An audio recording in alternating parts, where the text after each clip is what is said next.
Hello. Hi everybody, welcome to or welcome back to my channel. My name is Holly and this is Talking Tarot, where, you guessed it, we talk all things tarot, and I try to spend one video per card analyzing, and we're just taking our time going through the deck. So today under the microscope we have the Knight of Swords.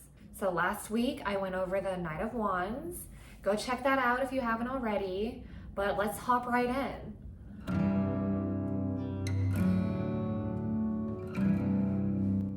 Let's begin by analyzing the image itself of the card. So we have a youngish dude riding fast on his horse, almost as if he's chasing or pursuing something. But what? That's the question. It seems like the stakes are really high. He's charging full speed ahead. There are no brakes. It's just do or die. It feels very intense, a very extreme energy radiating off this card. And his sword is at the ready, and this kind of reminds me of a joust. And if you don't know what jousting is, it's a sport that knights and sometimes royalty used to play in medieval times, and they would hold out poles, if not their swords, and try to knock each other off their horses like a game of chicken or something. Sounds exhilarating. Sounds like a lot of fun. It's also striking me as if this image was captured the moment just before impact, or just before dealing the fatal blow. And I am imagining this knight more so in a battlefield and not so much on a quest as the other knights were, on a journey of self-discovery or what have you. This guy is not going anywhere. He prefers to find himself in the midst of action, if that makes sense. And all that being said, when we look deeper into the meaning of this card, the imagery really does hit the nail on the head here with that. The visual depiction really captures what we know of the meaning of swords, what we know of the element of air. And when you throw in those correspondences of intellect and thought and rationality and reason, it really curates the meaning to be more specific and geared towards that.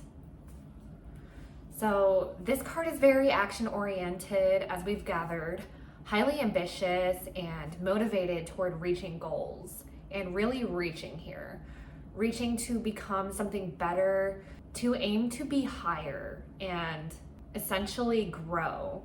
And I feel like this knight is chasing that, chasing success, chasing glory. And he is a very smart guy. Like, intellect here, his prowess is unmatched. The speed and urgency in this card automatically ties it to the Chariot card, in my opinion. The energy depicted is high energy, as if we're glancing it at its peak performance. The character traits, again, of this knight are ambitious, like I said, driven, very focused and studious, and fast thinking. Really want to just make up their mind and then go for it. Like his brother, the Knight of Wands, he can tend to rush into things. His main trait is speed, after all.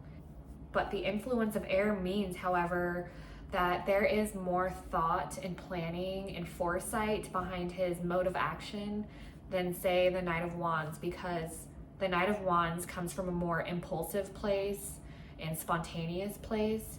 This guy at least has sat down with a calendar and a budget or something and really put the thought into it before acting. But he does choose action very quickly. And when he's made up his mind on something, there's no changing it. He's going for it. No questions asked. So this is a person who can get easily frustrated and impatient with the monotony of life.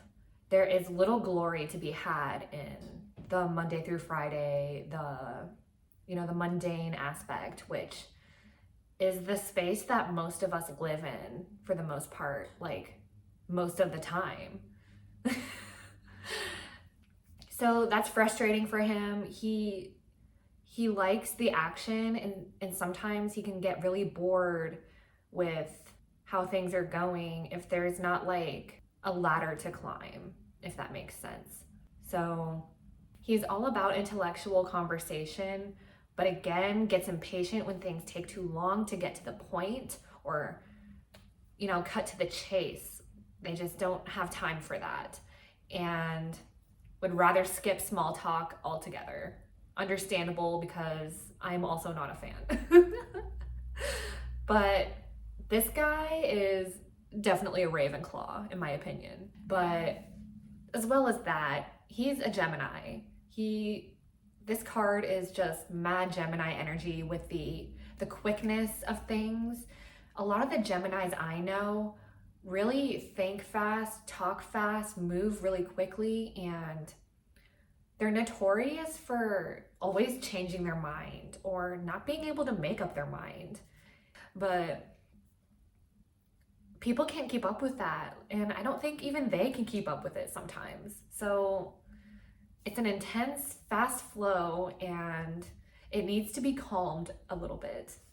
So although he is smart, although he is Mr. Ravenclaw over here, I don't think, although he could very well get into Harvard, I don't think he would like to go to Harvard. I think he prefers to use his intellectual prowess in other ways, in other places, like on the battlefield, where his cleverness of strategy and optimizing and efficiency can be best employed. If he were a modern day youngin', whippersnapper, Gen Z teenager walking around here, I feel like he would be the cool yet nerdy kid who's like super into D&D and Magic the Gathering and would probably slay at chess. But, let's kind of move on and see what the fuck is tarot can give us to supplement the fleshing out of this character. So Bakara Wintner, the author, her description sort of leans into the intensity and the extremeness of this card, which is definitely evident in the imagery. I will say that. And she describes him here to have high standards for not only himself but others as well, and displays an obsessive need to break the mold and go above and beyond what has ever been done before. And like I said, like chasing that glory. And the boring and monotonous day-to-day is not for him. As well as seeing how far to push boundaries and push the rules before, ultimately breaking them. And he can be somewhat indifferent to others on an emotional level. That's completely not his prerogative, not his priority. He comes from a place of logic, right? And that's where most of his decision making and life choices and things comes from. Left brain, like really left brain, doesn't match up with the sort of artistic, passion-seeking, fiery energy that we discussed last week. He's completely the opposite of that. Super type A personality. Wintner says, quote, "His brilliance is more technical than artistic, and his energy stabilizes if he can infuse his intense nature with passion and purpose," end quote.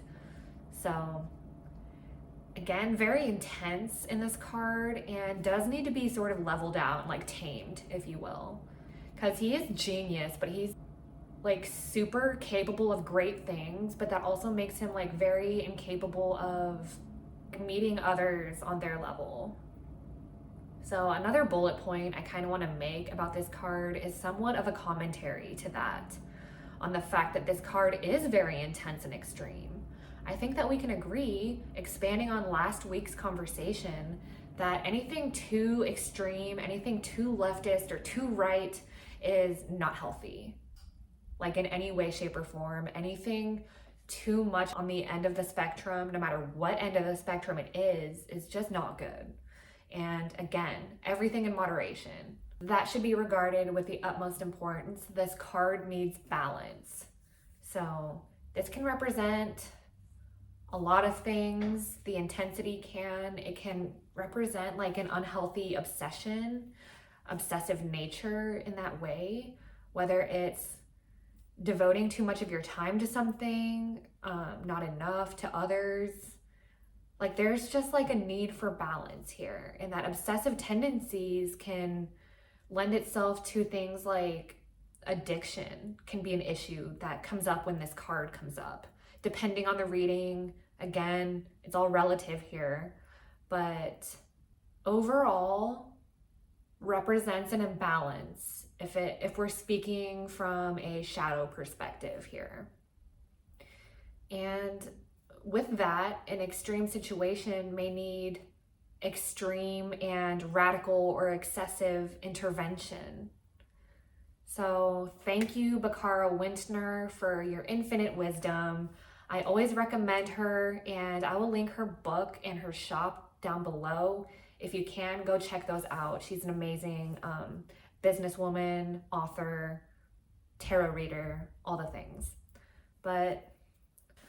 So I think that's it for me today. Let me know what you thought of this analysis, what you would add, what you think about it. I would love to read your thoughts below, and let's get this conversation going.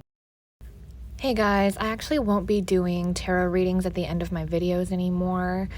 It's just not bringing me joy, and I think that it would be best saved for the major arcana, seeing as how a lot of the other cards I'm using and at the same time describing in other videos are coming up. It's seeming a little redundant at this point, and I just want to let you know that I will be transitioning out of that, and the videos will be a lot shorter for that, so you might actually enjoy it without even more. So I just wanted to hop in at the end and give a little update. So to all those who have stuck through to the end of my videos, and I know it takes up like a whole half of my video, I want to say thank you.